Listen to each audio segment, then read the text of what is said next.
ప్రభువైన యేసుక్రీస్తు వారి శక్తి కలిగిన నామములో కూడి వచ్చిన ప్రతి ఒక్కరికి నా ప్రత్యేకమైన వందనాలు. ఆయా ప్రదేశాల్లో నుంచి దేవుని యొక్క వాక్యాన్ని వీక్షిస్తున్న మీ అందరికీ నా యొక్క శుభాహ్వానం. మంచిది, దేవుని యొక్క మాట వినడానికి మన మనస్సులను తెరుచుకుందాం. దేవుడు మనతో మాట్లాడుతున్నటువంటి ఆ మాట యొక్క ఇంకో కొంత భాగం 13వ ప్రశ్న ఉంది. అదేంటంటే, లోకంలో చాలా సంతోషాలు ఆనందాలు మనకున్నాయి కదా, వాటిని వెతుక్కుంటూ లోకంలో చాలా కాలం దాటిపోయి మీరు ముందుకు వచ్చేస్తుంటారు. కాబట్టి లోకపు సుఖాలని వదిలేసి తృప్తిగా భక్తి దేవుని సన్నిధిలోకి వచ్చేయటం ద్వారా మీరు తృప్తిగా భక్తి చేస్తున్నారా అని అడిగిన ఆ యవ్వనస్తుని యొక్క ప్రశ్నకు మరికొన్ని భాగాలను మనం చూసుకోవాలి.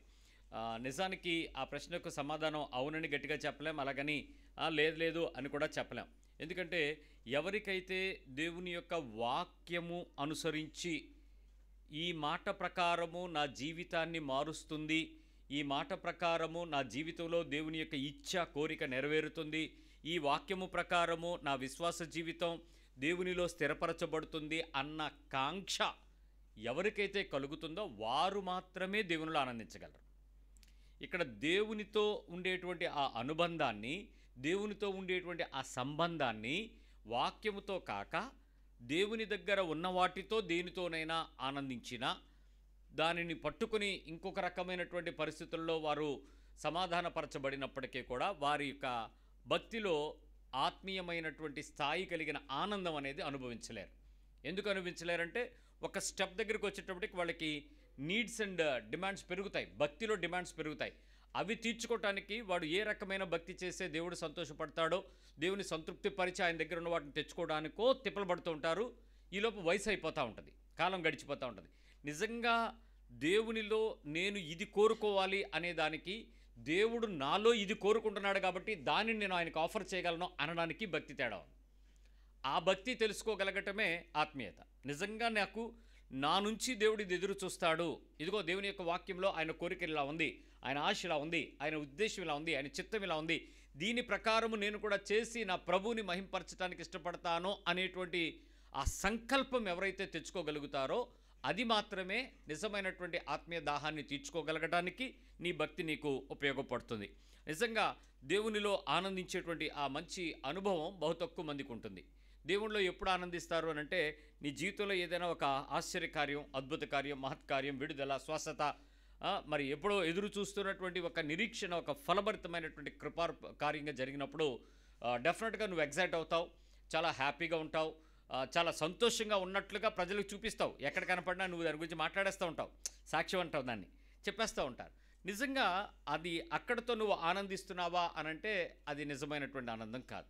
నిజమైనటువంటి దైవికమైన ఆనందం నీ భక్తి నీకు ఎప్పుడు నేర్పిస్తుంది అంటే, మంచి శ్రమ వచ్చినప్పుడు నువ్వు ఎంత స్థాయిలో ఆనందిస్తావో, ఎంత స్థాయిలో సంతోషంగా ఉంటావో, సొనక్కుండా గొడవ పడకుండా. ఇసురులు ఉంటాయి చూసావు, ఇసురులు. ఇసురు అంటే ఏంటి? కాదు కాదు, లోపల నుంచి వస్తుంటాయి. ఆ సైలెంట్గా ఉండడానికి ఇష్టపడదు మనసు. దాన్ని ఇంకా మన లోకపు పరిభాషతో మాట్లాడాలంటే సొనుగుడు. ఆ అసహనాన్ని వ్యక్తపరచడానికి ఉపయోగించేటువంటి కొంత జ్ఞానము భాష చాలా పాలిష్డ్గా వాడుతూ ఉంటాం. కానీ దాని లోపల నీ అంతరార్థం, నీ యొక్క బలహీనత, అపవాదికి చోటిచ్చిన స్థితి బయటపడుతూనే ఉంటుంది. కాబట్టి ఆ బలహీనమైన పరిస్థితి మనం పరీక్షించుకుంటూ దైవికమైన కృపలో ఆనందించగలగటం అనేది, యేసులో ఆనందించడం అనేది. నేను ఒక్కసారి మీకు మాట చెప్తాను.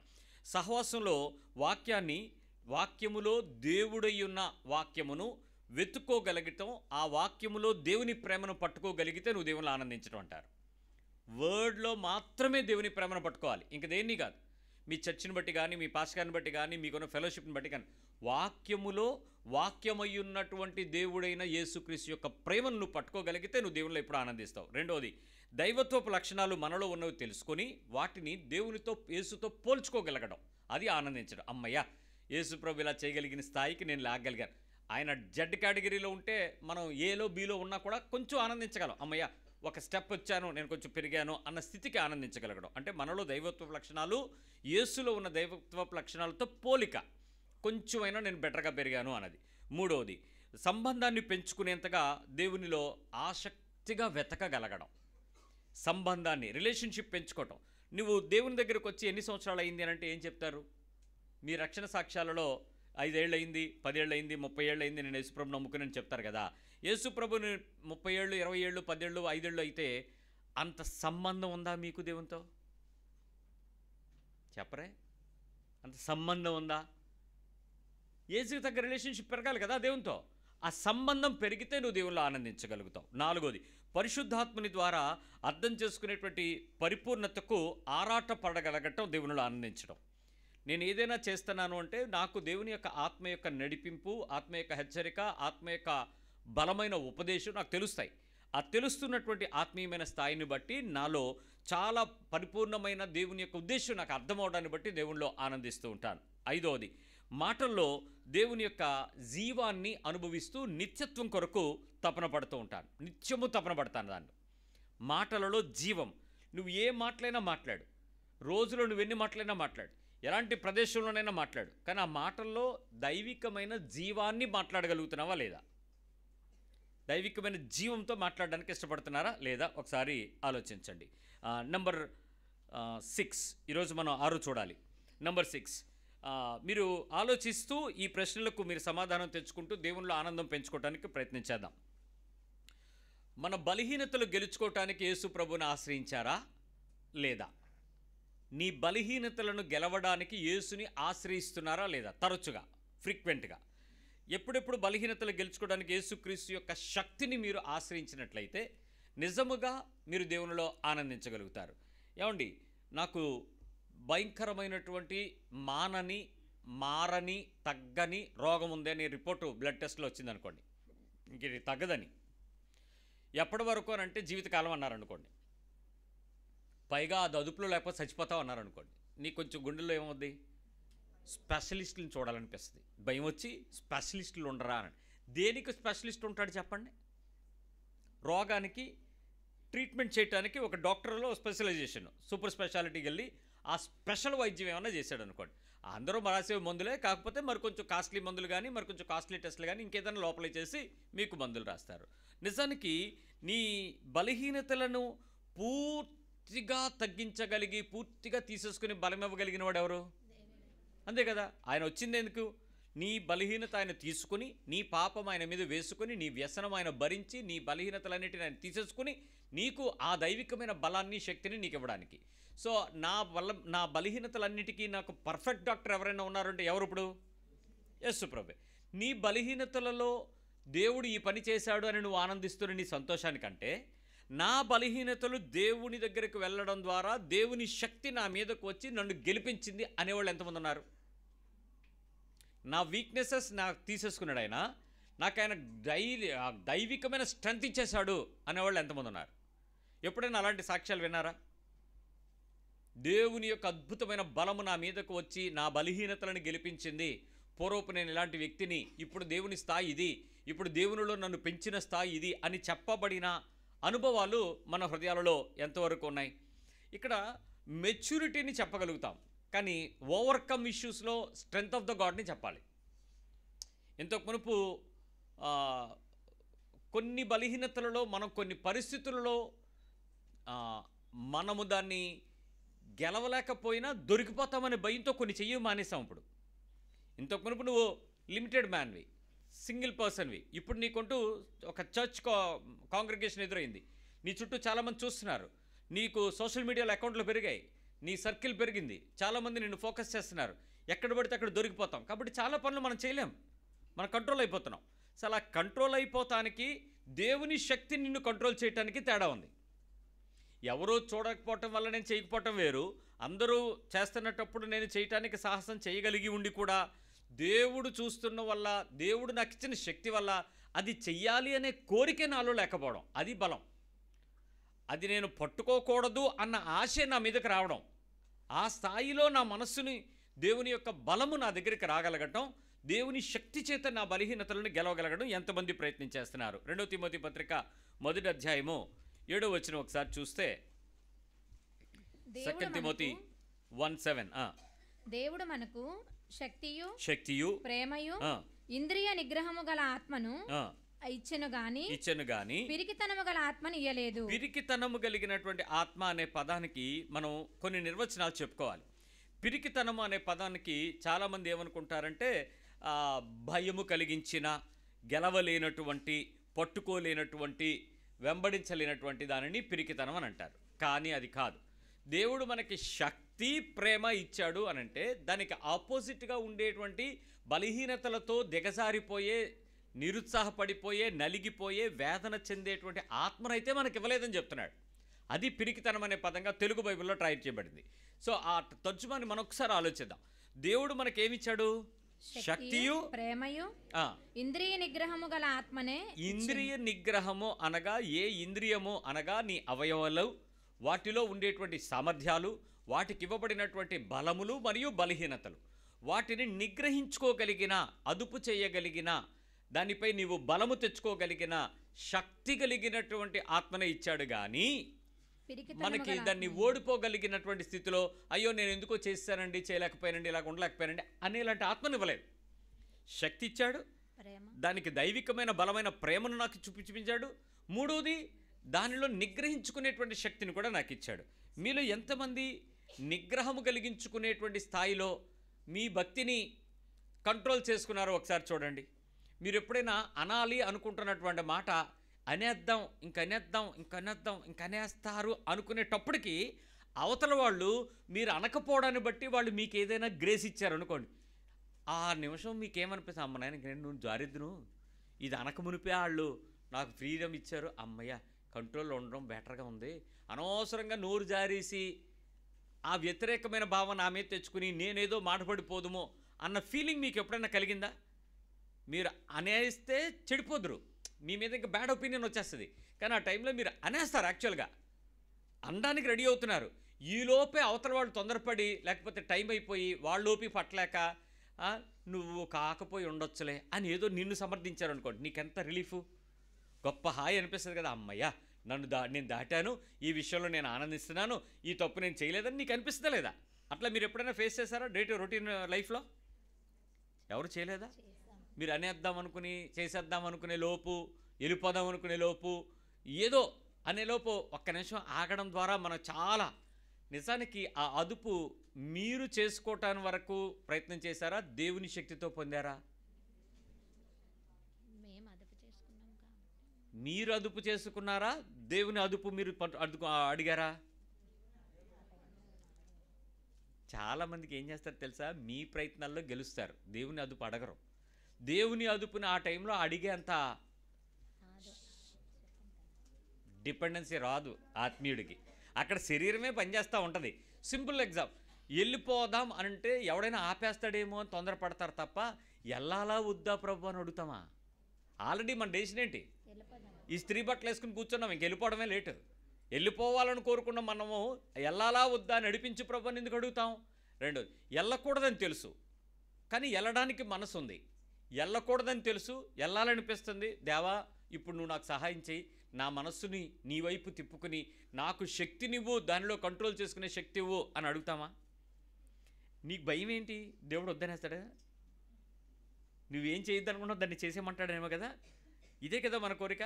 కానీ దేవుని దగ్గర మీరు అడిగేటువంటి శక్తి ఎలా ఉంటుందంటే, ఏ విషయాల్లో అయితే మీ మనస్సులో నుంచి కోరిక ఉందో, మీ శరీరానికి మనస్సుకు అంటే ఆత్మ సిద్ధమే కానీ శరీరము ఈ బలహీనమైన శరీరపును దేవుని బలమును ఆశ్రయించినప్పుడు ఆ శక్తి కలిగినటువంటి, ఆ బలము కలిగినటువంటి, ఆ నీతి కలిగినటువంటి దైవిక సహాయం మీకు వచ్చినప్పుడు మీరు ఆనందించగలరు. ఆ ఆనందం దైవిక ఆనందం. అంతేగాని ఏదో జరగాల్సిన దగ్గర నిన్ను నువ్వు ఆపేసుకుని అమ్మయ్య తొందరపడలేదు, అమ్మయ్య వెళ్ళిపోలేదు, ఇంకా నేను అమ్మలాగా చెయ్యి అడిగలేదు, ఇంకా అమ్మ నాయన నేను ఇంక ఇచ్చి లేదు, అమ్మ నాయన చేసి లేదు, బాబోయ్ దేవుడా స్తోత్రం అంటే అక్కడ దేవుని బలం కాదు, అది నీ బలమే పనిచేసింది. బహుశా నీకున్నటువంటి కొంత నియంత్రణ, నీకు ఇచ్చినటువంటి కొంత కంట్రోల్ వచ్చిందేమో, నిగ్రహం రాలేదు, కంట్రోల్ వచ్చింది. కానీ నిజమైనటువంటి నిగ్రహము దైవికమైన శక్తిని బట్టి పొందుకోగలిగితే ఇంక ఏ విషయంలో కూడా నువ్వు పొరపాటు చేయవు. దైవికమైన శక్తిని పొందుకోవటానికి దేవునిని ఆశ్రయించినప్పుడు నీకు వచ్చే సంతోషం చాలా అద్భుతంగా ఉంటుంది. మీరు ఎప్పుడైనా 4 మాటలు అనాల్సిన దగ్గర ప్రభువా నా నోటిని అదుపు చేయని అడిగి 4 మాటలు అనండి. తిట్టాలనిసిన అనకుండా 4 మాటలు అన్నాను. ఒకవేళ మీరు తిట్టాలనిపించింది అనుకోండి, తిట్టడానికి మాటలేమి ఎతకరు, మాటలు ఇసిరేయడానికి ఏమి జంకరు. ఎందుకంటే మీ బ్రెయిన్లో ప్రీ ప్రోగ్రామ్ పెంటియం 7 చిప్ ఉంటుంది. అది ఇంకా ఓవర్ స్పీడ్గా స్నాప్డ్రాగన్ 8 కాదు 18 అంత స్పీడ్గా పనిచేస్తుంది, మీ ఫోన్ల కన్నా యాక్టివ్గా పనిచేస్తుంది. దానికి కంపల్లింగ్ ఆఫ్ ప్రోగ్రామ్స్ ఎవడు ఉండడు, మీరే మాస్టరు. సర్ర సర్ర సర్ర సర్ర డైలాగులు వచ్చేస్తూ ఉంటాయి. ఆ టైంలో మీరు దేవుణ్ణి అడగాలి, ప్రభువా నాకు కంట్రోల్ ఇవ్వు, నా మాటలు ధారలాగా రాబోతున్నాయి, ఇప్పుడు నువ్వు నాకు సహాయం చేస్తే నేను కాస్త అదుపు తెచ్చుకోగలుగుతాను, నీ బలము చేత నాకు నియంత్రణ దయచే ప్రభువా అని ఒక్కసారి అడిగి చూడండి. మీరు అడిగిన తర్వాత మాట్లాడడానికి ప్రయత్నం చేస్తే మీకు ఎలా ఉంటుందో తెలుసా? నిజంగా చెప్తున్నాను, మీరు దేవుని దగ్గరకు వచ్చినప్పుడు ఆయన ఉన్నాడనియు, ఆయనను అడుగువారికి ఆయన సహాయము దయచేయగలడనియు, మీ ప్రార్థనకు ఆయన జవాబిస్తాడనియు మీరు నమ్మగలిగిన స్థాయిలో అడుగుతాం. కానీ దేవుడు ఏమైనా చేస్తాడేటి అన్నవాళ్ళు ఉన్నారా లేదా? చాలామంది ఉన్నారు. దేవుడు ఏమైనా చేస్తాడా? ఆ టైంలో డౌట్ ఏంటంటే, నువ్వు పెద్ద పరిశుద్ధుడినేటి, నేను నాకు ఇచ్చేయడానికి దేవుడు అన్నీ చెప్పడానికి అనుకుంటా. నువ్వు పరిశుద్ధుడువా, నువ్వు పాపివా, that is not the matter. దేవుడు పరిశుద్ధుడు, దేవుడు పాపిని ప్రేమించగలడు, అది మ్యాటర్. ఎవరికైనా అర్థమైందా? నీ quality is not important, God's divinity is important. ఇక్కడ నీకు అర్థం అవ్వాల్సింది దేవుని పవర్, నీ పవర్ కాదు. ఓకే, ఆ విషయం మీరు అడగండి. మీరు దైవికమైన కంట్రోల్ ఎప్పుడైతే తీసుకోమనంటారో, దేవా నువ్వు నీ అభిషేకం చేత నాతో మాట్లాడుతూ నన్ను ఆపు అనంటే, దేవుడు చేసేటువంటి ఉచితమైన కృప ఏంటంటే, ఫస్ట్ ఆఫ్ ఆల్ నువ్వు మాట్లాడుతున్నటువంటి ఆ ప్రోగ్రామ్ ఉంది కదా, నీ స్క్రిప్ట్, ఇది సినిమా యాక్టర్లు మైకుల ముందు చెప్తారు కదా, ఆ స్క్రిప్ట్ నీ స్క్రిప్ట్ కళ్ళు కనబడదు, చెవులకు వినబడదు, డైలాగ్ తడబడిపోద్ది. ఒక్క 2 నిమిషాల్లో దేవుని యొక్క శక్తి నిన్ను ఆవరించినట్లు ఆ వాక్యము నెరవేరుతుంది. ఇది దేవుడు శక్తియు ప్రేమయు. ఇక్కడ చెప్తాను వినండి. శక్తి ఏంటో తెలుసా? దేవుని యొక్క కంట్రోల్. ప్రేమ ఏంటో తెలుసా? తిరగబడదామనుకుంటే, ప్రేమించినప్పుడు తిరగబడతారా, ప్రేమిస్తారా? అది ప్రేమ వస్తుంది. కొడదాము తిడదాము అనుకున్నప్పుడు ప్రేమ వస్తే ఏమవుతుంది? సబ్సైడ్ అయిపోద్ది. ఇక ప్రేమ స్టార్ట్ అయింది అనుకోండి, ఇంకేమవుద్ది? అలర ఉంటుందా, అక్కడ నీచకార్యం ఉంటుందా, బలహీనత ఉంటుందా, శోధన ఉంటుందా, గెలుపు ఉంటుందా, ఓటమి దేవుని పక్షంగా నువ్వు ఓడిపోవడం నేర్చుకోండి. దేవుడు ఆ ప్రేమని ఇచ్చిన తర్వాత నీ లోపల నుంచి వస్తున్నటువంటి ఆ పొంగులన్నీ చల్లారిపోతాయి, ఆ ఆవిర్లన్నీ ఒక్కసారే టండా టండా అయిపోతాయి. ఇంకా ఆ తర్వాత నీ డైలాగ్ డెలివరీ స్మూత్ అవుతుంది. ఎందుకో తెలుసా? అదుపు స్టార్ట్ అవుతుంది, అరుపు తగ్గిపోతుంది. ట్రై చెయ్యక ఇవన్నీ ఏంటంటే, అదే ఆ దేవుడి శక్తి ప్రేమ ఇంద్రియ నగరం కలిచాడు, ఆత్మ అయిపోయింది. అది ఏంటో చూడాలంటేనే నువ్వు ఆ సహాయం అడగాలి. అది గెలవాలనుకున్నప్పుడే చెయ్యాలి. దానికి నీ పోరాటం ఉంది చూసారా, దానికి నువ్వు అడిగితే నీ కొరకు మీకు ఇంకోలా చెప్పాలి, ఓ స్పెషల్ ఆఫర్ ఇస్తాడా దేవుడు. ఎవరికి ఇవ్వని ఆఫర్ నీకు ఒక్కదానికే ఇస్తాడు. నీ ఒక్కడవే 1 కొంటే 20 ఫ్రీ అంత ఇస్తాడు. 20, 2 కాదు, 1కి 20 ఫ్రీ, 19 బెనిఫిట్. ఎంత ఆఫర్ చేయగలడంటే, యేసు ఎలాగైతే భూమి మీద దైవిక సహాయం పొందాడో అంత యాప్ట్ సహాయం నీకు ఇచ్చేస్తాడు. యోహాను సువార్తలో ఆ పదం ఉంటుంది చూడండి, 14వ అధ్యాయము, జాన్ 15లో 9. తండ్రి నన్ను 15 యోహాను సువార్త 15:9. తండ్రి నన్ను ఎలాగూ ప్రేమించెనో నేనును మిమ్మును అలాగూ ప్రేమించితిని. ఇంకొక మాట ఉంటుందిరా,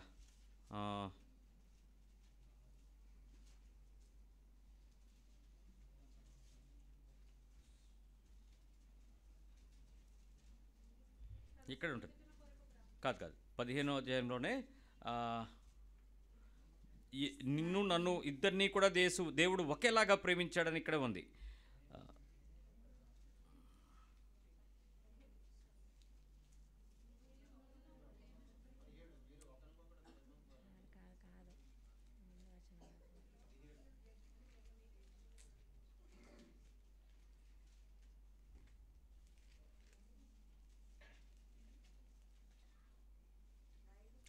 సారీ, 17వ అధ్యాయము 16వ వచనం, 23వ వచనం, సారీ 17:23. వారియందు నేనును, ఇది అండర్లైన్ చేసుకోండి బాగా, వారియందు నేనును నాయందు నీవును ఉండుట వలన వారు సంపూర్ణులుగా చేయబడి ఓకే ఏకముగా ఉన్నందున నీవు నన్ను పంపితవనియు నీవు నన్ను ప్రేమించినట్టే వారిని కూడా ప్రేమించితవనియు. కండిషన్ ఏంటి? యేసుప్రభు వారిని అలా ప్రేమించారు. దేవుడు యేసుని ఎలాగైతే ప్రేమించాడో మనల్ని కూడా ఏం చేస్తాడు? అలాగే ప్రేమిస్తాడు. యేసుకి దేవుడు సహాయం చేస్తే గెలిచాడా, తనంత తాను గెలిచేశాడా? దేవుడు సహాయం చేస్తాను. ఎందుకు ఆయన దేవుని చిత్తము, దేవుని ఇష్టము, దేవుని అభిష్టము, దేవుని నిర్ణయం, దేవుని మాట, దేవుని ఆలోచన, దేవుని యొక్క సమస్తమని ఒప్పుకున్నాడు. అతడికి, అతని శరీరానికి, అతనిలో ఉండినటువంటి బలహీనతలు తెలుసు. నీలాంటి నాలాంటి రక్తమాంసాలు కలిగిన శరీరానికి ఉండే వీక్నెస్ అన్నీ ఆయనకున్నాయి. ఆ వీక్నెసెస్లన్నిటినీ దేవుని సహాయం చేత గెలుచుకున్న పరిశుద్ధుడిగా ఉన్నాడు. ఆ దేవుడే యేసుని ఎలాగైతే ప్రేమించాడో సేమ్ యూనిక్ హెల్ప్ మనకు కూడా ఇస్తాడు. సో ఇప్పుడు నువ్వేం చేయాలనుకున్నావో అది చేయకుండా ఆపాలంటే ఖచ్చితంగా నీకేమివ్వాలి? అందుకు దేవుడు ప్రేమిస్తాడని తెలియాలి నీకు. ఆ ప్రేమ నీ బలహీనతలలో దైవికమైన బలము చేత నింపి నిన్ను గెలిపించాలి. ఎక్కువగా క్రైస్తవ విశ్వాసంలో బలహీనతలు 3 చోట్ల ఓడిపోతాం.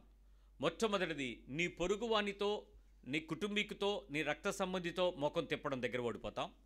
నెంబర్ 2, పాపము రహస్యంగా ఉండేటప్పుడు దానిని అంగీకారంగా ఆనందంగా చెయ్యకుండా ఉండలేకపోవటానికి ఓడిపోతాం. అంటే చెయ్యాలని చేయకుండా ఉండలేకుండా ఓడిపోతాం. 3, తెగించి ధైర్యం తెచ్చుకొని ఎవడేమనుకున్నా పర్వాలేదు, దేవుడు చూడట్లేదులే అనేలాంటి విచ్చలవిడితనానికి వెళ్ళి బలహీనతలో చెయ్యి పెట్టడానికి ధైర్యం చేసేటప్పుడు ఓడిపోతాం. ఈ 3 రకాల ప్రాబ్లమ్స్ ఉంటాయి. ఈ 3ఇంట్లో కూడా నీకు యూనిక్ హెల్ప్ దేవుడు చేయగలడు, డెఫినెట్ హెల్ప్ ఇస్తాడు.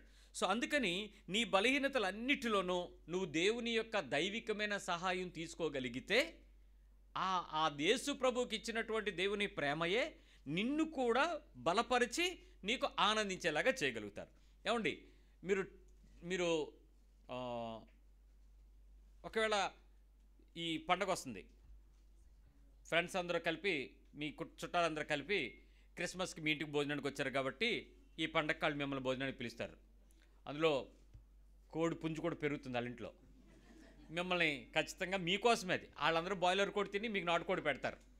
మీరు బలికి దేవతలు వేరు కదా మీకు, అందుకని.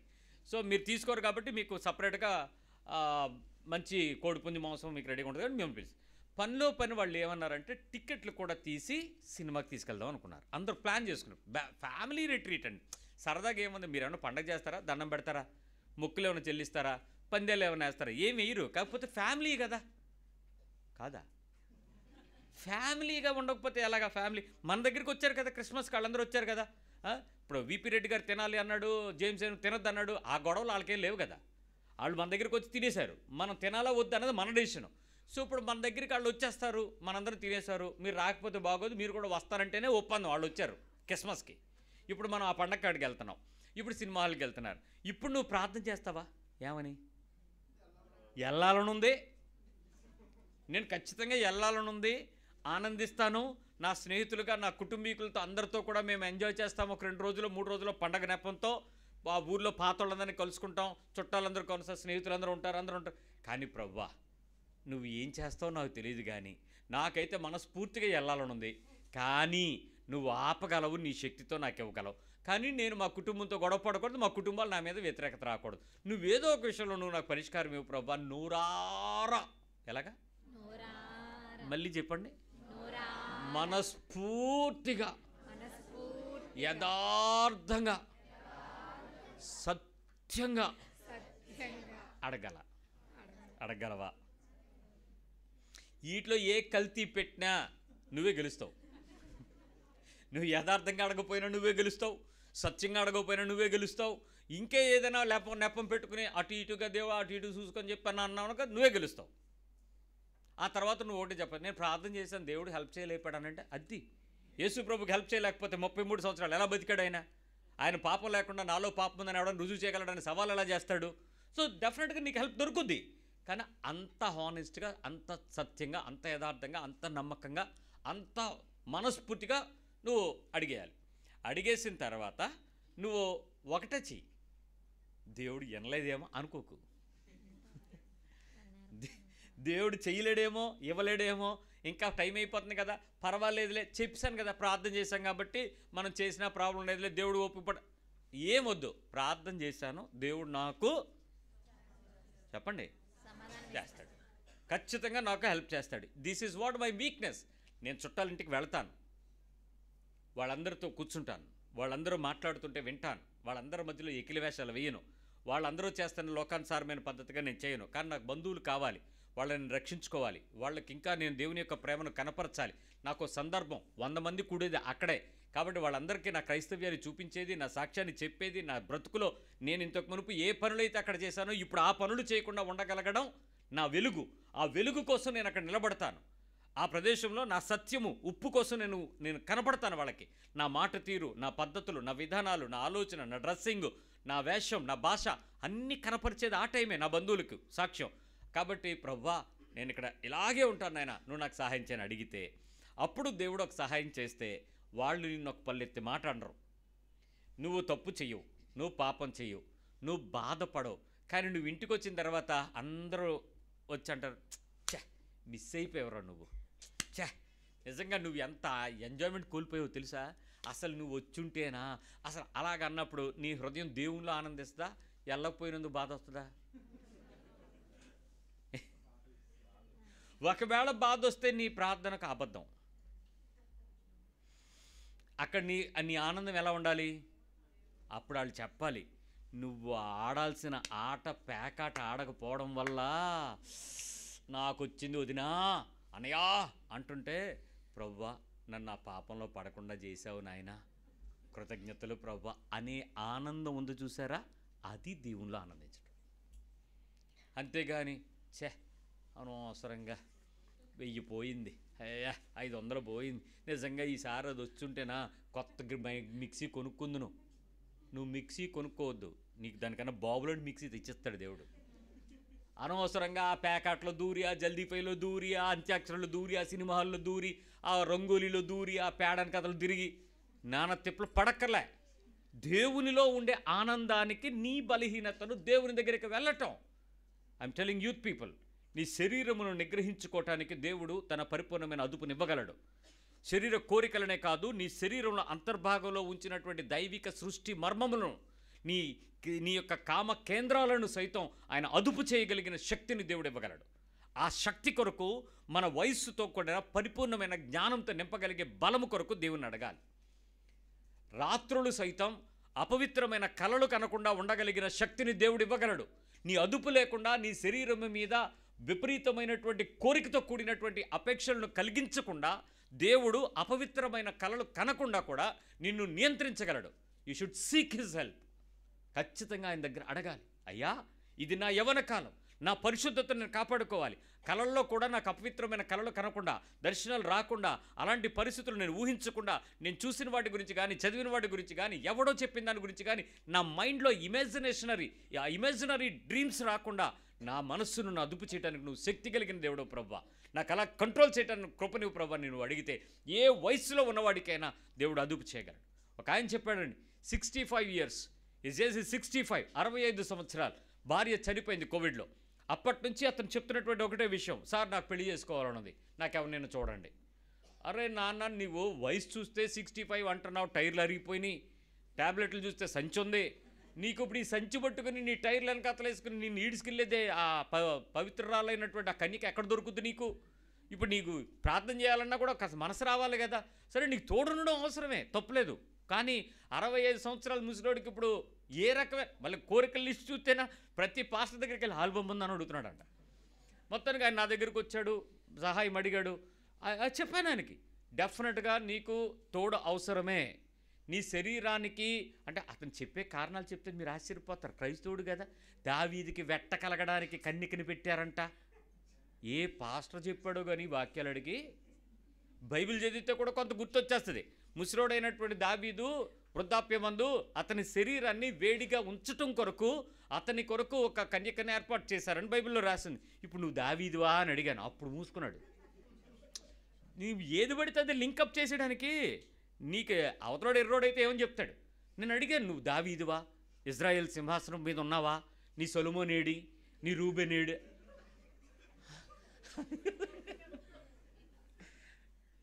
ఇప్పుడు జ్ఞానంగా మాట్లాడితే నేను జ్ఞానంగా చెప్పగలను సమాధానం. బైబిల్ ఉంది, దేవుడి దగ్గర వచ్చింది జ్ఞానమే, ఇది నాకేం తెలివితేటలేవండి ఇవన్నీ అంటే. ఆ తర్వాత ఆయన ఆగి అడిగాడు, మరి ఎలాగండి నాకు కోరికలు చంపుకోలేకపోతున్నాను, ఇప్పుడు ఏం చేయాలన్నారు. ఇప్పుడు 65 yearsలో నీ వివాహ జీవితంలో ఎన్ని సంవత్సరాలు అయ్యాయో నాకు తెలియదు, కానీ బైబిల్ చెప్పిన 2 విషయాలు ఉన్నాయి.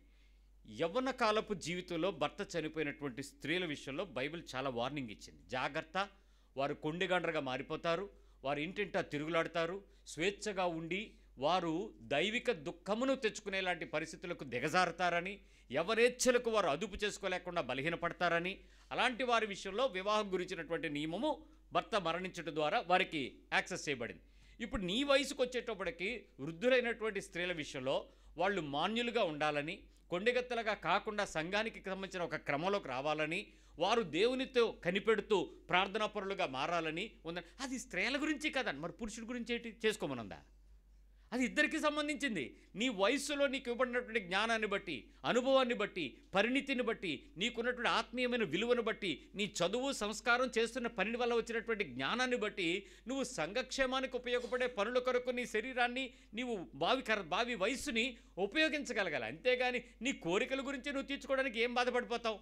అయితే ఆ విషయాలన్నీ ఆయన కూర్చుని మాట్లాడిన తర్వాత ఆయన మాట అడిగాడు. సార్, నేను అడుగుతున్నాను, నాకైతే కావాలి. ఒకవేళ దేవుడికి వద్దంటే చెప్పండి, మానేస్తాడు. దేవుడు వద్దని ఎందుకు చెప్తాడు? నీకు ఇంద్రియ నిగ్రహం కలిగించిన ఆత్మ నీకు ఇచ్చింది, అందుకే. నాకు తీసేయి ప్రభు అని అడగద్దు, దాన్ని అదుపు చేయటానికి శక్తి నీవు ప్రభు అని అడగ. తీసేయి అని అడిగితే పెట్టింది ఎవడు చెప్పరే? మరి పెట్టిన దానికి ఒక పర్పస్ ఉంచుతాడు కదా ఆయన. తీసేయని ఎలా చెప్తావు? దాన్ని చంపేయండి, ఎలా చంపేస్తాడు? నీ శరీరంలో 5 అవయవాలు ఉన్నాయి. ఈ 5 అవయవాల్లో జారత్వం ఒక అవయవం. దాన్ని చంపడానికి నువ్వు చేసే ప్రయత్నం ఏంటంటే దాన్ని పీకి పారేయడం కాదు, దాన్ని చచ్చింది అలాగే చెయ్యమని. దాన్ని స్టెబెండ్గా చేసుకో. అది చేయటానికి దేవుడి శక్తి దొరుకుద్ది, నీకు ఇవ్వగలడు చెప్పారు. చెప్పిన తర్వాత ఆయన ఆ రాత్రి దేవుని దగ్గర కూర్చున్నాడంట, భోజనం చేశాడంట, మాత్రలన్నీ వేసుకున్నాడంట. ప్రార్థన చేయనా వద్దా అనడానికి పావుగంట పట్టిందట. ఎస్, రియల్ ఫైట్ అలాగే స్టార్ట్ అవుద్దండి. ఒకవేళ చేస్తే దేవుడు ఏమనేస్తాడు? ఎక్కడ శక్తి ఇచ్చేస్తాడో, ఏది కంట్రోల్ ఇచ్చేసిన తర్వాత ఇంక మనోడు ఫెయిల్ అయిపోయినట్ట, గెలిచినట్ట. కానీ నిజానికి ఫెయిల్ అవుతున్నట్టు ఫీల్ అవుతున్నాడు. పావుగంట సతమతం అయిపోయి బైబిల్ చదవలేక, నిద్రపోలేక, ప్రార్థన చేయలేక చాలా నరకం అనిపించాడటండి. ఏదైతే అయ్యిందిలే అని చెప్పాడు కదా, నువ్వు దావీదువా అన్నాడు, సిగ్గుతో చచ్చిపోయాను, ఇప్పుడు నేను అడుగుతాను, నాకు సహాయం చేస్తాడు ప్రభు అని చెప్పి వెళ్ళి కిటికీ సువ్వలు పట్టుకుని, ఆ బెడ్రూమ్లో కిటికీ సువ్వలు పట్టుకుని అడిగాడంట. ప్రభువా, ఆకాశంలో చూస్తూ, నువ్వు దేవుడివి, నా శరీరాన్ని తయారు చేసినాడు నువ్వే, 4 పిల్లల తండ్రిని చేసావు, మా ఆవిడ నువ్వు తీసుకెళ్ళిపోయావు, ఇప్పుడు నా శరీరం అదుపు చేయబడాలి, నాకు కావాల్సిన దానికన్నా నన్ను కంట్రోల్ చేసే శక్తి నీ దగ్గర ఉందని నాకు తెలుసు. ఇప్పుడు నువ్వు గనక నాకు ఇస్తే, నా శరీరంలో ఈ పరిస్థితులపై బలహీనతలన్నింటినీ గెలుచుకోవడానికి నువ్వు నాకు బలం ఇస్తే నేను చాలా సంతోషిస్తాను. నువ్వు నాకు సహాయం చేయగలవని నమ్ముతున్నాను. ఇప్పుడు నువ్వు నాకు చేయకపోతే నాకు ఇంకో దిక్కు లేదు, నువ్వు నాకు చెయ్యి అని అడిగాడంట. నిద్రపోయాడు. ఒక గంట తర్వాత ఎప్పుడో తెల్లవారు లేచాడు. విషయం మరుపు వచ్చింది అతనికి. ఆ రోజు నుంచి తనకు మైండ్లో మెమరీ లాస్ వచ్చింది. షార్ట్. ఎలాంటి మెమరీ లాస్ వచ్చింది? వాళ్ళ ఆవిడ లేకపోయినా ఎక్కడికి వెళ్ళింది మా ఆవిడ అని అడుగుతాడంట వచ్చి. కరోనా వెళ్ళిపోయి 4 ఏళ్ళు వచ్చింది, ఇప్పుడు వచ్చి ఎక్కడికి వెళ్ళిందిరా మీ అమ్మ అని అడుగుతున్నాడు. అందరూ అంటే నాన్న రోజు వరకు ఇంకో కొత్త అమ్మ కావాలన్నాడు, ఇప్పుడు పాత అమ్మని అడుగుతున్నాడు. అందరూ బెక్క చూస్తూ మీ అమ్మ ఎక్కడికి వెళ్ళిందిరా, రమ్మని చెప్పండి రా అని చెప్పేసి వెళ్ళి కూర్చుంటాడండి. 2 రోజుల తర్వాత వాళ్ళ పెద్ద అబ్బాయి ఫోన్ చేసి, పాస్టర్ గారు మొన్న మా నాన్నగారు ఈతో మీటింగ్ పెట్టాడు, ఏం చెప్పాడు అని. వద్దురా బాబు, సిగ్గు, నువ్వు మళ్ళీ మీ నాన్న మీద చీప్గా చూస్తావు, పాపం అది వద్దురా, వృద్ధాప్యంలో ఉన్నారు అని అంటే. అలా కాదండి, నాన్నలో చాలా చేంజ్ వచ్చిందన్న. నేను వస్తానండి మాట్లాడదాం. ఎందుకంటే ఈ చెవులతో ఇండేవి కాదు, అవి పర్సనల్గా టచ్ అవ్వాలి. అలాంటి అభిషేకపు దేవుని స్వరాలు. వెళ్ళి కూర్చున్నాను. భయ్యా ఏం జరిగిందనండి. అమ్మ నాన్న వచ్చి సోరస్గాను, ఒరే అమ్మని కొంచెం కాఫీ ఇమ్మనరా అంటున్నాడు. ఆ అమ్మ చచ్చిపోయి 4 ఏళ్ళు అయిపోయింది పాస్టర్ గారు. అది తెలుసు, 4 ఏళ్ళు అయిపోయింది. అంటే ఇప్పుడు మీ నాన్నకి ఏమైందండి? అదేనండి, ఇంతకు మునుపు వేరే కోరికలు తిరుగుతూ ఉండేవాడు, ఆ టీవీ పెట్టండి అనేవాడు, ఎవరైనా చూస్తుంటే ఎలాంటి నేను వేరే ప్రోగ్రామ్ చూడాలనేవాడు, సిగ్గుమాలిన మాటలు మాట్లాడేవాడు. అలాంటిది ఒక్కసారిగా మార్పు వచ్చిందండి. ఏదో సహాయం దొరికింది. నేను కూర్చుని ఆయన అడిగాను, అంకుల్ ఎలా ఉన్నారు, ఏంటి సంగతి అని అడిగితే, నాన్న వచ్చావా ఏంటి, ఏదీ మర్చిపోలేదు వాళ్ళ ఆవిడ గురించి తప్ప, ఆ పెళ్లి ధ్యాస తప్ప ఏదీ మర్చిపోలేదు. ఫెయిర్గా మాట్లాడాడు, అన్నీ చెప్పాడు. ఆఖరికి అడిగాను, దేవుని సహాయం మీకు దొరికినట్టుంది అని అడిగితే, ఏంటో నాన్న నాకు ఇంతకు మునుపున్నది ఇప్పుడైతే లేదు. 3 days బ్యాక్ నేను నీతో మాట్లాడేటప్పుడు నాకున్న ఫైట్ డైరీలో రాశా. ఇప్పుడు ఆ డైరీ అంతా చదువుతున్నా కూడా నాకు అది ఆ మైండ్లో అవేమీ లేకుండా జరిగింది. ఎవరిచ్చారు ఈ help? It's not me, it is God, it is the Holy Spirit. నువ్వు ఏ స్థితిలో ఉన్నావు, అది ఒక షాపింగ్ గురించి నీకున్నటువంటి కోరిక, అది దూబరా, ఉన్నవాటికన్నా ఇంకోటి తెచ్చుకోవడం బలహీనత, కోరిక, ఇలాంటి వాటిపై చాలా విషయాల్లో నీ వీక్నెసెస్ అన్నిటినీ, స్పిరిచువల్ వీక్నెసెస్కి, ఫిజికల్ వీక్నెసెస్కి మందు దేవుని దగ్గరికి వెళ్ళి సహాయం అడగడమే. ఆ దొరికే ఆనందం ఎలా ఉంటుంది, ఆ సంతోషం ఎలా ఉంటుంది, ఆ ఆనందాలు ప్రతి ఒక్కరూ అనుభవించాలని దేవుడు కోరుకుంటున్నాడు. అది దేవునిలో ఆనందించడం. సో అలాంటి ఆనందానికి నీ మనసును తెగబెట్టుకో, ముందుకు తెచ్చుకో. 7వ విషయం చెప్తాను. ఎప్పుడైనా మీ ఇంట్లో వాళ్ళు ఎవరైనా నిన్ను దేవుని గురించినటువంటి విషయాలు ఏదైనా ఒక విషయం అడిగితే మీరు చక్కగా వివరించగలరా? మీ పక్కన అడగండి, can you explain anything with about God అని. ఏమండి, గడిచిన ఒక 5, 6, 7 ఎందులే 10 వేసేద్దాం, 10 సంవత్సరాల నుంచి 10 సంవత్సరాల క్రితం పెళ్ళైన వాళ్ళు ఎవరో ఉన్నారు చేయలేదండి? 10 years అయింది పెళ్ళయి. ఇప్పుడు మీ పిల్లలకి ఎవరైనా మిమ్మల్ని అడిగితే, 10 ఏళ్ల క్రితం కాదు, 10 ఏళ్ళు అయ్యింది పెళ్ళయి,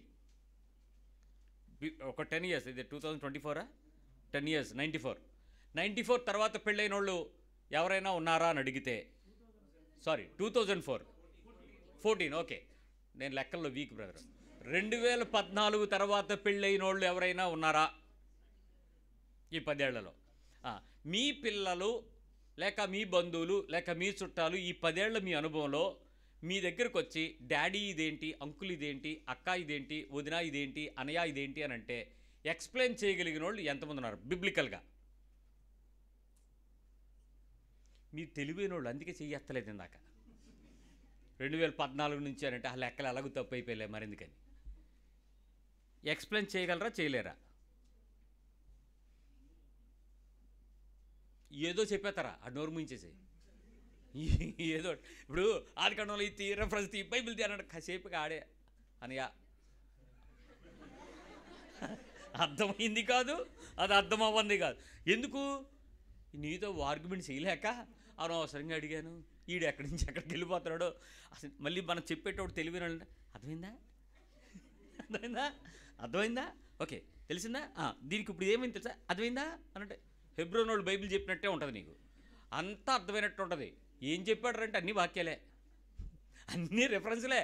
ఏం చెప్పాడు వాక్యమే చెప్పాడు, అదే వాక్యం. ఇప్పుడు అలాగ నువ్వు దేవుని యొక్క మాట గనక నిన్నెవరైనా అడిగితే, బోధించు అభిషేకము నువ్వు పొందుకున్నప్పుడు ఆనందిస్తావు దేవుళ్ళు. బోధించు అనాయింటింగ్,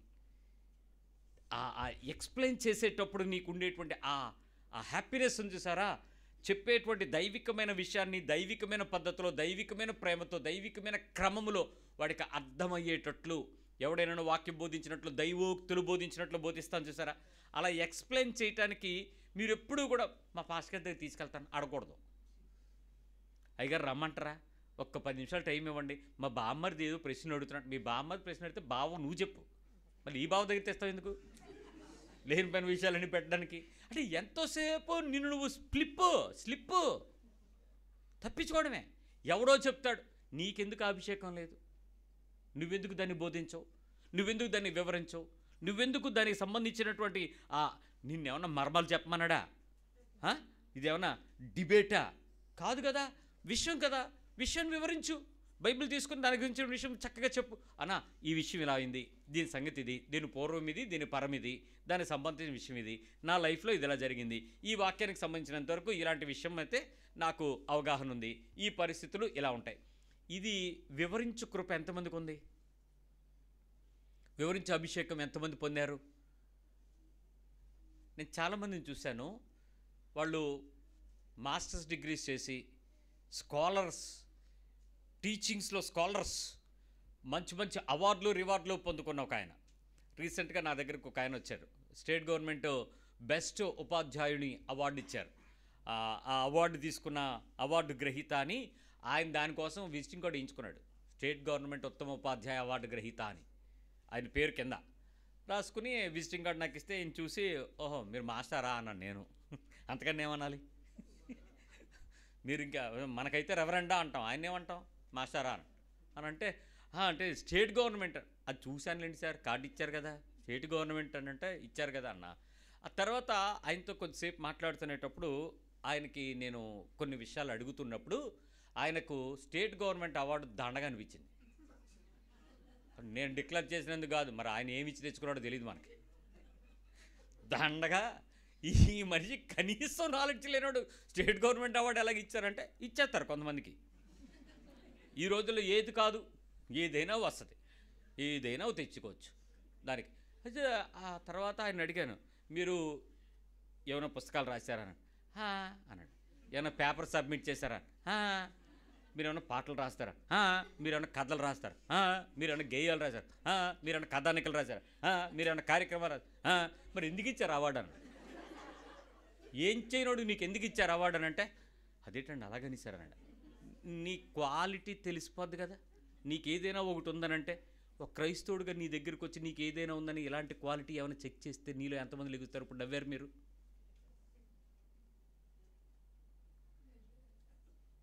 ఇప్పుడు నవ్వరే చిచి అని. ఎంతమంది మీ క్వాలిటీ చెక్ చేస్తే? పుస్తకం చూసి నిండారా పాటలు పాడలేని బతుకులు మనవే. పాటల పుస్తకం ప్రతి ఒక్కళ్ళ దగ్గర. నేను చిన్నప్పుడు నవ్వుకునేవాడిని. బైబిల్తో పాటు ఇంతలా పుస్తకం ఎర్ర పేస్ట్ ఉండేది చుట్టూను. ఏంటో తెలుసా, ఆంధ్రప్రదేశ్తో ఎత్తాను.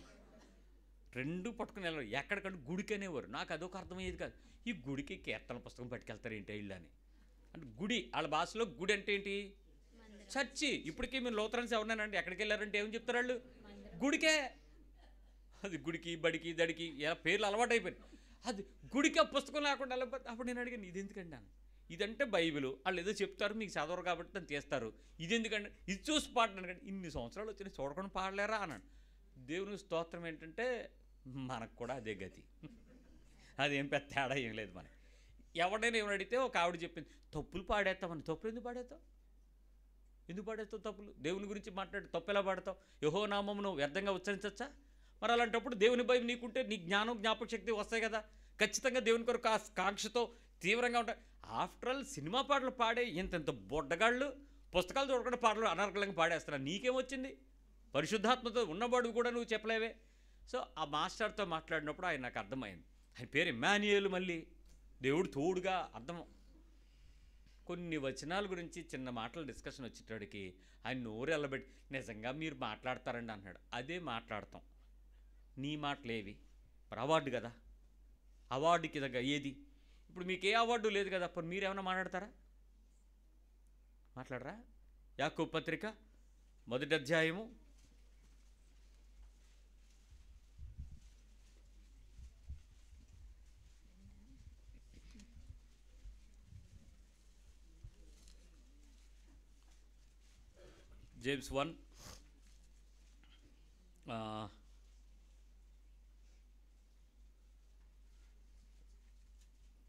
1:22 మీరు వినువారు మాత్రమై ఉండి మిమ్మును మీరు మోసపుచ్చుకొనకుండా వాక్యము ప్రకారము ప్రవర్తించువారునై ఉండుడి. ఎవడైనను వాక్యమును వినువాడై ఉండి దాని ప్రకారము ప్రవర్తింపనవాడైతే వాడు అద్దములో తన సహజ ముఖమును చూచుకొను మనుషుని పోలి ఉన్నాడు. వాడు తను చూచుకొని అవతలికి పోయి తానెట్టివాడో వెంటనే మర్చిపోవును కదా. మర్చిపోను కదా. అయితే మర్చిపోను కదా. చూసుకున్న వెంటనే మళ్ళీ మనం మర్చిపోయిన వెంటనే మళ్ళీ మన ముఖాన్ని, ఏ కారు దొరుకుద్దా, ఏ బండి దొరుకుద్దా, ఉన్నది ఊడిపోయి మిగిలిన ఇంత కట్ట, దాన్ని ఇలాగలా గెంతుతుంటే ఏం చేస్తావంటే ఆ ముఖం అందంగా కనపడాలనే తిప్పలు, నానా తిప్పలో. సహజ ముఖమును మర్చిపోగలిగినోడు ఎవడైనా ఉంటాడండి? ఓనడు. పైగా ఆయన అంటాడు వినుమట్టు వారముగా ఉండి దాని ప్రకారం ఏం చేయట్లేదంట. ఇప్పుడు ప్రవర్తించడం అనేవి 2 రకాలుగా ఉన్నాయి. నీవు దేవుని యొక్క అభిషేకము గురించినటువంటి విషయం నువ్వు మాట్లాడాల్సి వస్తే, చెప్పాల్సి వస్తే, వివరించాల్సి వస్తే, ప్రవర్తించాల్సి వస్తే, ఎస్ నేను విన్నాను, నేను చదివాను, దాని ప్రకారం నేను ఉన్నాను, ఇది స్టేట్మెంట్. చెప్పగలరా? చేయగలరా? చెప్పేవాళ్ళుగా ఉండాలి, చేసేవాళ్ళుగా ఉండాలి. వినేవాళ్ళుగా ఉండాలి, చేసేవాడుగా ఉండాలి. వినేవాడు తన శరీరము ద్వారా దానిని క్రియాత్మకంగా చూపించగలగాలి. ఇప్పుడు చేసే పనికి సంవత్సరాల నుంచి వింటూ కూడా మనలో నుంచి కనీసం ఏమీ చేయడానికి రాకపోతే ఎలాగండి? ఎలా అంటే ఒక్కొక్క స్థాయిలో ఆ దేవుని యొక్క అనుగ్రహం పొందటానికి అందరూ సేవకులు అవ్వక్కర్లా, అందరూ పాస్టర్ అవ్వక్కర్లా, కానీ అందరూ దేవుని వాక్యంతో అనుబంధం తెచ్చుకునేటువంటి కృపను మాత్రం దేవుడు అద్భుతంగా ఇవ్వగలడు. నాకు బాగా ఇంట్రెస్ట్ ఏంటో తెలుసా? క్రాఫ్ట్స్, బొమ్మలు తయారు చేయడం, డెకరేషన్లు చేయటం, కలర్ మ్యాచింగ్లు వేయటం. ఈ మీరు ఇప్పుడంటే చాలా తగ్గిపోయినాయి. ఇంతకుముందు పేపర్ రిబ్బన్లు కట్టకొనుక్కొచ్చి అలాంటి బోల్డ్ కట్టలు తెచ్చి ఇంటికి దారాలు కట్టి మంచి మంచి డిజైన్లు అల్లి క్రిస్మస్కి ఇంట్లో నిండా బ్రహ్మాండమైన డెకరేషన్ చేసేవారు. ఆ కాలంలో ఉన్న డబ్బులకి అవి గొప్ప. ఆ తర్వాత చెమికీ తాళ్ళు వచ్చాయి. ఆ చెమికీ తాళ్ళతో రకరకాలుగా బొమ్మలు తయారు చేయటం. ఆ తర్వాత ట్రీకి గ్రీటింగ్ కార్డులు, బెలూన్లు, ఇంకేవో బొమ్మలు రకరకాలు తయారు చేయడం. ఇప్పుడు అంతా రెడీమేడ్, మనం ఏం తేయక్కలే, మార్కెట్కి వెళ్ళడం, కొనుక్కొని బిగించడం. ఈ క్రాఫ్ట్స్ ఇవి తయారు చేస్తూ ఉండడమే ఒక క్రైస్తవ కుటుంబానికి సహాయం చేయడం మాత్రమే తెలిసిన ఒక హైందవ వ్యక్తినైన నాకు దేవుని ప్రేమను రుచి చూచిన తరువాత, దేవుని యొక్క ఆ మాట యొక్క విలువ నాకు అర్థమైన తర్వాత, ఆ వాక్యము విని దాని ప్రకారం చెయ్యాలి అనేటువంటి తపన వచ్చిన తరువాత, లోకంలో ఎవరి దగ్గరైతే నేను ఆ పనులు చేస్తూ ఆనందిస్తూ వాళ్ళ ఆత్మీయతకు నేను సహాయపడ్డానో, మళ్ళీ చెప్తున్నాను, వాళ్ళ క్రిస్మస్కి వాళ్ళ పండగలకి నేను ఉపయోగపడ్డానో, ఆ పండగలన్నీ వదిలేసి యేసుప్రభుని నేను పట్టుకున్నాను. వాళ్ళు ఇంకా పండగల దగ్గరే ఉండిపోయారు. తప్పు ఎవడది, పరిగెత్తడం ఎవడ అవసరం. నా స్నేహితులు ఇప్పుడు అక్కడికే ఉన్నారు. ఇప్పుడు ఆ క్రిస్మస్ చెట్ల దగ్గరే ఉన్నారు, ఆ డెకరేషన్ దగ్గరే ఉన్నారు, ఆ గులాబీ పూలు వేసుకుంటూనే ఉన్నారు, ఆ బిర్యానీ జాయింట్లకి ఆ గీతలు గీసుకుని దాని మసాలాలు నానబెడతానే ఉన్నారు. అవన్నీ గెలిచి దేవుని వాక్యంతో పరుగులు పెట్టడం ప్రయత్నం చేస్తాను. ఏంటి డిఫరెన్సు? దేనివల్ల వచ్చింది? చాలామంది ఏమంటారు, దేవుడు మిమ్మల్ని నడిపించేస్తున్నాడు. నన్ను నడిపించేది మిమ్మల్ని విడిపించేస్తున్నాడా? మిమ్మల్ని నడిపించనన్నాడా? అదే కదా చెప్తున్నాడు. వాక్యము ప్రకారము వదిలేసుకునే స్థాయి కదా, దాన్ని పొందుకునే స్థాయికి ఎదగడం ఎలా? అది కదా ఆనందం. దాని ప్రకారం ఏదైనా ఒక 2 పనులు చేసి చూడండి, మీ జీవితంలో చాలా సంతోషిస్తారా. 2వ వచనం దగ్గర ఉంటుంది చూడండి, 1వ అధ్యాయము యాకోబు పత్రిక. మీ విశ్వాసమునకు కలుగు పరీక్ష ఓర్పును పుట్టించునని ఎరిగి మీరు నానా విధములైన శోధనలో పడినప్పుడు అది మహా ఆనందమని ఎంచుకొనుడి. మీరు సంపూర్ణులను అనునాంగులను ఏ విషయంలోనైనను కొదువు లేని వారైనా ఉండునట్లు, ఏ విషయంలోనూ కొదువు లేని వారై ఉండునట్లు ఓర్పు తన క్రియను కొనసాగించు. ఏ విషయంలో ఎలా ఉండాలంట? కొదువ లేని వారే. నిజంగా శ్రమ వచ్చినప్పుడు కొదువు ఉంటుందా ఉండదా? తక్కువ, ఏదో షార్ట్ అయితేనే కదా పెయిన్, అది లేదన్నప్పుడే కదా బాధ, అది రాదన్నప్పుడే కదా వేదన, ఇంక దొరకదన్నప్పుడే కదా చింత, అది ఏమో అన్నప్పుడు ఆ నిరీక్షణ ఆధారం లేనప్పుడే కదా మనకు భయం, మనకి అవుతుందో లేదో తెలియని డైలమా వచ్చినప్పుడే కదా మనకు బెంగ. ఇవన్నిటికీ కారణాలు ఉన్నాయి. కానీ ఏ విషయంలో కొదువు లేనివాడుగా దేవునిలో నడిపింపుంది అన్న స్థాయికి నిలబడినప్పుడు దేవునిలో ఆనందం వెతుకుతారు. ఇంకా అక్కడ ఏమి డిప్రెస్ అవ్వడానికి కానీ, వీక్ అవ్వడానికి కానీ, భయపడడానికి కానీ, చింతించడానికి కానీ, కలవరపడడానికి కానీ, విశ్వాసానికి వచ్చేటువంటి పరీక్ష ఓర్పు తెచ్చేస్తుంది కదా. ఇంకా అక్కడ చాలా హ్యాపీగా వర్డ్ ప్రకారం నడిచిపోతుంటాడు. ఇంకా మనిషికి ఇంకేముండదు. ఆ మనిషి పరిస్థితులకు, లేక శక్తి కలిగిన సమస్యలకు, లేక తీవ్రతలకు, లేక ఒత్తిడికి ఏమీ కలవరపడు. విశ్వాసించేవాడు కలవరపడు. ఆ హ్యాపీ ఆఫ్ ప్లెజెంట్ని ఎంజాయ్ చేస్తాడు. ఎవరున్నారు అలాగా? దేవుళ్ళు ఆనందించేవాడు అలా ఉంటాడు. ఇంకా అసలు ఏముండదు, ఒకటే చెప్తాడు, పర్లేదండి దేవునికి స్తోత్రం, ఎలా ఉన్నారు బ్రదర్? బాగున్నాం బ్రదర్. మొన్న ఒక బ్రదర్ని కలిసాను నేను విజయనగరంలో, మీకు కొంతమందికి తెలుసు ఆయన. ఆ బ్రదర్ ఏంటి ఎలా ఉన్నారు బ్రదర్ అంటే, బ్రదరు దేవునికి స్తోత్రం, మా ఆవిడ కేసు పెట్టింది బ్రదర్ అన్నాడు. నవ్వడం ఏంటి, మీ ఆవిడ కేసు పెట్టడం ఏంటి, ఏంటో నవ్వేడు బ్రదర్ అంటే, బ్రదర్ మీకు ఇంకో కొత్త విషయం చెప్పాలి, మా పెద్ద అమ్మాయి కూడా కోర్టులో కేసు వేసుకున్నారు సార్, మా పెద్ద ఆయన పెద్ద అల్లుడు కొంచెం కేసు ఇచ్చాడు సార్. సార్ మీరు నవ్వడమైనా మానేయండి, ఆ చెప్పే వాటికి ఎక్స్ప్రెషన్ అయినా మార్చండి, ఎందుకంటే కొంచెం దుఃఖంతో చెప్పాలి. మా ఆవిడ ఇదేంటి సార్ ఎలా నవ్వుతారంటే, బైబిల్ చదవరా మీరే అన్నాడు. నేను చదువుతాను, నాకు అలవాటు ఉంది. దినంలో ఎప్పుడు దొరికినా నా ఫోన్ చేస్తూ ఉంటే మాత్రం ఖచ్చితంగా బైబిల్కి వెలుకుతా, అదే చదువుతూ ఉంటాను. ఎందుకంటే మాట్లాడటానికి ఉపయోగపడుతుంది నాకు, అట్ ద సేమ్ టైం నాకు అర్థమవుతుంది ఆ మాటలని. మరి ఏం చెప్తుంది బెదరా, బాధపడమని చెప్పిందా? ఏ విషయంలో కూడా మీరు కొద్దు లేకుండా ఉండమన్నారా అంటే, ఎలాగా ఎంత బాధ అంటే, బెదరో ప్రార్థన చేయండి, 2 లక్షలు రేపు రాత్రి కట్టాలి. ఎవడన్నా 2 లక్షలు రేపు రాత్రి కట్టాలంటే నీ దగ్గర ఉన్నాయా అని ఎడుతాడు, ప్రభువా అని ఎడుతాడు. దానికి నవ్వుతాడేంటి? ఏం సార్ మీ ఒక చూస్తే అసలు మీకేమీ బెదరా? నాకు దేవుడు ఉన్నాడు బెదరా, దేవుడు ఉన్నాడా? అంత ధీమాగా చెప్తావా? అంత ధైర్యమా నీకు? అంత ఆనందమా నీకు? పోనీ ఆయన ఏమన్నా బాలకుమారుడా అంటే 62 సంవత్సరాలకి ఆ అనుభవం ఏమి నేర్పిందంటే దేవుళ్ళు ఆనందించు, మరలా చెప్తున్నాను ఆనందించని నేర్పించిందంట. అసలు ఏంటి? నేను మరుసటి రోజు ఫోన్ చేశాను, బ్రదరు డబ్బులు ఏమైనా ఏర్పడండి. ఇంకా రోజు ఉంది బ్రదరా, కంగారు ఎందుకు బెదరా? ఇంకో రోజు ఉందంట. ఇంక 2 రోజుల ముందు మాట్లాడి ఇంకో రోజు ఉంది, టెన్షన్ ఎందుకు బెదరా? నేను ఎవరన్నా దారులు ఏమైనా ఉన్నాయో బెదర్ అంటే నేను ఎందుకు బెదర్ ఎతకాలి? ఆయన దారి కదా బ్రదర్, వేసే మార్గం కదా, అదికి దారి ఆయనే అన్నాడు. బ్రదరు ఏంటండి నాకు కొత్త కాదు బ్రదరు, మీకు కొత్త అన్నాడు. నీ అంత ధీమాగా ఉండాలంటే ఏం చేయాలి బ్రదర్ అంటే బైబిల్ చెప్పింది చేయండి బ్రదర్ అన్నాడు. ఎవడన్నా నన్ను ఫాలో అంటాడేమో అనుకున్నా నేను. ఆయన అలా అన్న బైబిల్ చెప్పింది చేయండి బ్రదర్ అన్నాడు. కొంతమంది చెవిటోళ్ళు ఇలాగే ఉంటారు. ఆహా అయ్యిందా? ఆడు పెదేలే చూస్తాడు, ఆడికి కావాల్సిన కన్వర్సేషన్ వచ్చేది ఆడికి. నువ్వేం చెప్తారో వాడికి వినపడదు. గుడ్డోడు ముందు ఏం చేయాలి? వెళ్ళి విన్నావా, వచ్చిందా, చూసావా అని అంటే కూర బాగుంది అంటాడు. ఆడి బాధ అంత ఎందుకు? ఆడు ఏం తిన్నాడో దాని మీద మాట్లాడుతున్నావు అనుకుంటాడు. ఇప్పుడు దేవుని దగ్గరికి వచ్చి దేవుడు ఉన్నాడని తెలిసిన తర్వాత, ఆయన నన్ను నడిపించగలడని తెలిసిన తర్వాత, ఆయన నాకు సిచ్యువేషన్స్ నుంచి ప్రతిదీ టీచ్ చేస్తాడని ఎంతమందికి తెలుసు? Every pain there is a teaching of God's voice. దేవుని స్వరం ఉంది ఆ పెయిన్లో. ఏ ప్రాబ్లం నువ్వు మాట్లాడు, దేవుని వాయిస్ ఉంది అక్కడ. దేవుని యొక్క ఇంటర్వెన్స్ ప్రత్యక్షత ఉంది. ఆయన నీ దగ్గర చేరిపోతాడు, నీ దగ్గరకు వచ్చి నిలిచిపోతాడు, నీతో మాట్లాడుకుంటూ వెళ్ళిపోతాడు. ఆ సమస్యకు ఆయన ఇది పద్ధతి అని చెప్తూ ఉంటాడు. ఆ సమస్యలో నువ్వు స్పందించాల్సిన ఆత్మీయమైన పద్ధతి మాత్రమే దేవుళ్ళో ఆనందించటం, అంతే. ఆయన నేను కావాలని ప్రతి 15 రోజులకు ఒకసారి ఫోన్ చేసి మళ్ళీ పలకరిస్తాను, బ్రదరు ఏంటి ఎలా ఉన్నారు బ్రదర్ అని. అసలు ఆ ఫేస్ నా కళ్ళ ముందు కనిపించినప్పుడల్లా నా దుఃఖమంతా తొలగిపోయినట్టు పాట పాడాలనిపిస్తుంది. అంత బ్రహ్మాండంగా ఉంటాడు. విషయం ఏంటంటే ఆయన అరెస్ట్ చేయబడ్డాడు, జైలుకి అదే నవ్వుతూ వెళ్ళాడు, రిలీజ్ చేయబడ్డాడు. ఇలా జైల్లోకి వెళ్ళాడు, సాయంత్రం రిలీజ్ చేయబడ్డాడు. మళ్ళీ వెంటనే సాయంత్రంలో ఏమండి నన్ను జైలు అక్కడ ఉంచదు బెదరా, దేవుడు తీసుకొచ్చాడా.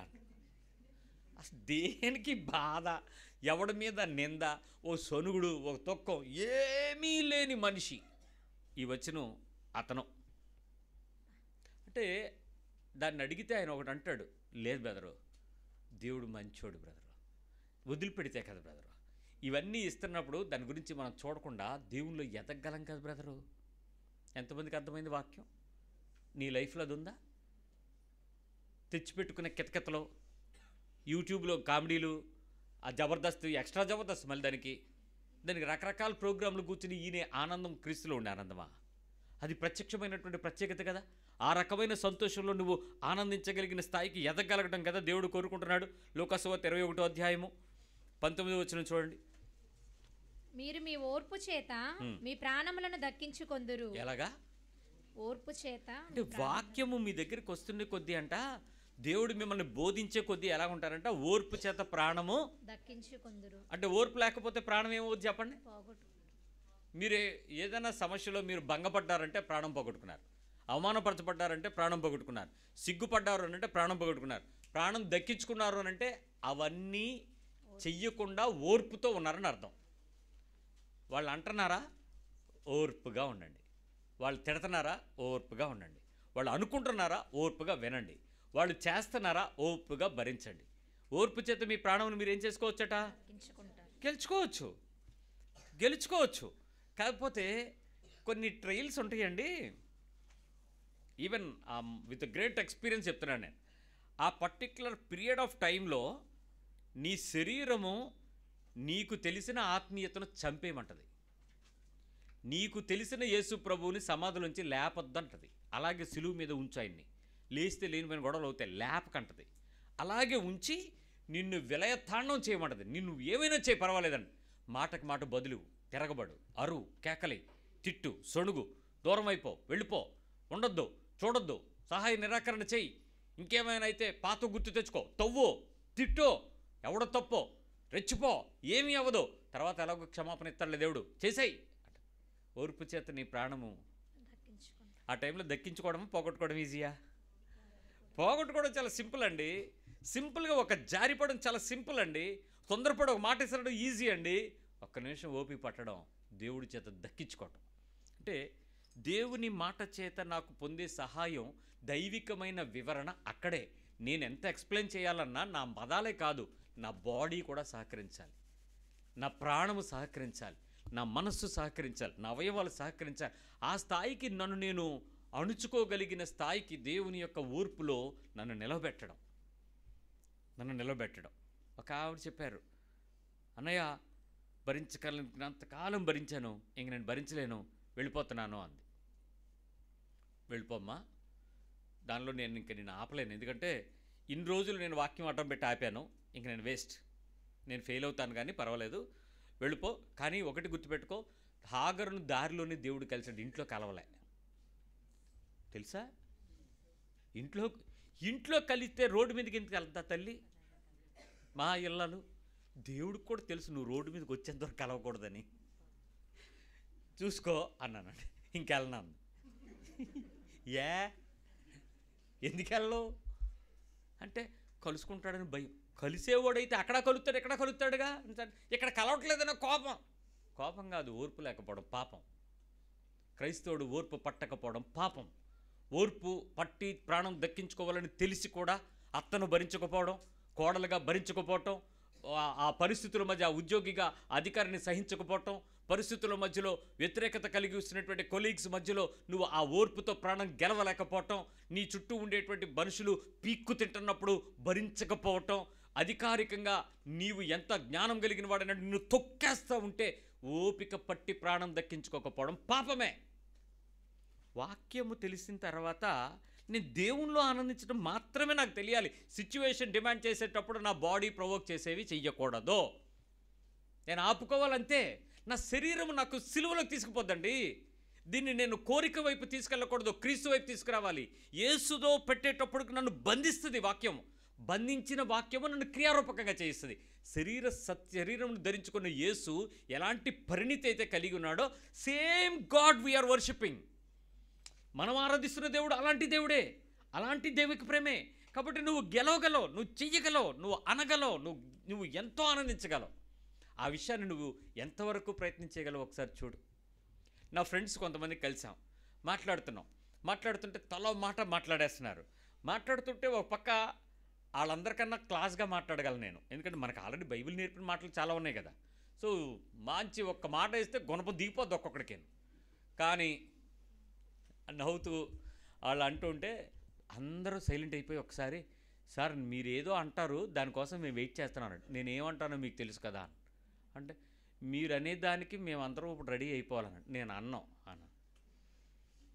అన్నాం ఎందుకు అనేసినట్టే. మనం ఏమంటామా అని భయపడుతున్నాడంటే ఇంక అనేసినట్టే, ఇంక మాట ఏముంది దానిలో. ఇంక నేను అన్నంటే నా పక్కన నా మిత్రుడు ఒక ఆయన నా భుజం మీద చేసి, మీలా ఉండాలి సార్ అన్నాడు. బాబు ఒకప్పుడు మీకన్నా తొత్తరా, అలాంటి విషయాలు దొరికితే ఫస్ట్ చెయ్యి మా చెయ్యే ఉండాలన్నాడు బైబిల్. ఆ కత్తి నేనే వేసేవాడిని, ఈ కత్తి. ఇప్పుడు బైబిల్ చెప్తుంది ఓర్పు చేత ప్రాణం దక్కించుకోవడానికి మూసుకోవడం నేర్చుకో అన్నాడు. నాకు వాక్యం అర్థమైనప్పుడు, వాక్యం నా శరీరంతో మాట్లాడడం ప్రారంభించినప్పుడు, అది నా శరీరం లోపలికి వచ్చి నా శరీరాన్ని చూపిస్తున్నప్పుడు, యేసు యొక్క బోధలో నేను నా బ్రతుకుని రెడీ చేసుకోగలగటం. It's a toughest fight.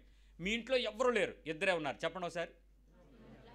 ఇద్దరే ఉన్నారు, మీ ఇద్దరికే మాట పడితే ఎలా ఉంటుంది? తల్లి పిల్ల, భర్త భార్య, ఇంకా కొడుకు నాన్న, ఇంకెవరు ఉంటారు? అక్క చెల్లి, అన్న తమ్ముడు, ఇంకంతకన్నా ఏముంటాయిలే. బావ బామ్మని దెబ్బలాడుకోరు. బామ్మది బతుకు కోరతాడు కదండి, ఎందుకు దెబ్బలాడుకుంటారు? బావ వందతాడని కూర్చుంటాడు. ఇప్పుడు చెప్పండి, నా ఫైట్ ఎలా ఉంటుంది? ఆ ఇద్దరి మధ్యలో ఫైట్ వచ్చినప్పుడు ఎలా ఉంటుంది? ఎర్రగా అయిపోయి, ఇవన్నీ ఎర్రగా లేచిపోయి, ఆవేశపూర్వకంగా. మనకు అర్థం అవ్వాల్సింది ఏంటంటే, ఒక్క గడిచే ఆ నిమిషాలు తప్ప ఫేస్ టు ఫేస్ లైఫ్ అంతా చూసుకోవాలని తెలుసు కదా. అప్పుడు ఓర్పు పట్టాలని కదా ప్రభు మీ మధ్యలో నిలబడతాడు. నిజంగా చెప్తాను, లిటరల్గా యేసు ప్రభు ఎదురుగా ఉంటాడు, వెనకతలు సాతానుగాడు ఉంటాడు. నువ్వు వెనక తిరుగుతావు, ఎదురు చూస్తావా, అంతే తేడా. ఎవరి వైపు ఉంటారు? అనుకున్నారా ఆ రాత్రి? అదో కొత్త పుస్తకం. మీరు ఇన్ని సంవత్సరాలు ఓపిక పట్టిన ఓపికతో తిట్లు తిడతారు. ప్రభు మీదకి వచ్చి ఆనుకున్నారా, మీ జీవితంలో వాక్యం నెరవేరిపోతుంది. అంత సాహసం దేవుని మీద చేయగలమా? It's easy. సిచ్యువేషన్ రాకపోతే నువ్వేం చేస్తావో తెలియదు, కానీ సిచ్యువేషన్ డే టు డే దేవుడు పంపిస్తుంటే ఏమండే పరీక్ష పాస్ అవడానికి? ఎవడికి ఏ రోజు వదిలేశాడు కనుక దేవుడు వదిలేశాడా? కొత్త సంవత్సరం లేదు, పాత సంవత్సరం లేదు, ఎవ్రీడే సేమ్ సిచ్యువేషను. ఏం చేయాలి? ఎక్స్పీరియన్స్డ్ పాస్ అవ్వండి, పరీక్ష గెలవండి. సో దేవుని యొక్క వాక్యములో సంపూర్ణమైన బోధించేటువంటి ఆ అభిషేకం అనుభవించటం ద్వారా వివరించగలగడం, దేవునిలో ఆనందించడం. Rejoicing in the Lord, experiencing the word. When the problem comes, when the situation demands, when situation becomes worst, I should be happy in the Lord. ఇంకా వాక్యంతో నేను దీన్ని ఆనందించగలను. ఒకదాని తర్వాత ఒకటి మూసుకుని వచ్చేస్తే యోబు ఎంత ఆనందిస్తాడండి. ప్రభువా యెహోవా ఇచ్చాను, యెహోవా తీసుకోను, కమాన్ వాళ్ళ ఆవిడని పిలుస్తారు, దా ప్రార్థన చేసుకుందాం అని. ఆడవాడిదే తిట్టు అంటుంది. ఈయనంటాడు, తిట్టుతావు పద, ఆయన ఏం చేస్తాడో చేస్తాడు, పద ఏమైంది, నాకేమైనా పెంకి ఉంటే ఈ గోక్కుంటాను అంటున్నాడు. అప్పుడు వాళ్ళ ఆవిడకి మండిపోదు?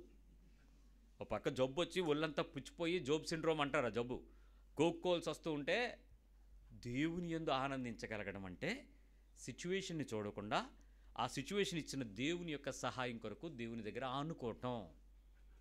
ఇది ఈజియెస్ట్ వేసు. ఒక్కసారి మీరు దీనిలోకి, ఈ రెలంలోకి ఎంటర్ అయితే మీరు ఎప్పటికీ నిరుత్సాహపడరు, దేవుని వదిలిపెట్టరు. అనుభవంలోకి రండి. కానీ సిచ్యువేషన్స్లో మిమ్మల్ని తప్పించడానికి మాత్రం మీ వెనకాతలే ఉంటాడు ఒకడు. ఆడవైపు చూడకండి. దేవునిలో ఆనందించడం, నిజమైన సంతోషాన్ని దేవునిలోనే ఆనందించే స్థాయికి ఆత్మీయ జీవితంలో ఎదగడానికి ప్రయత్నించేద్దాం. Let's ask God's help. ప్రభు సహాయం అడుగుదాం.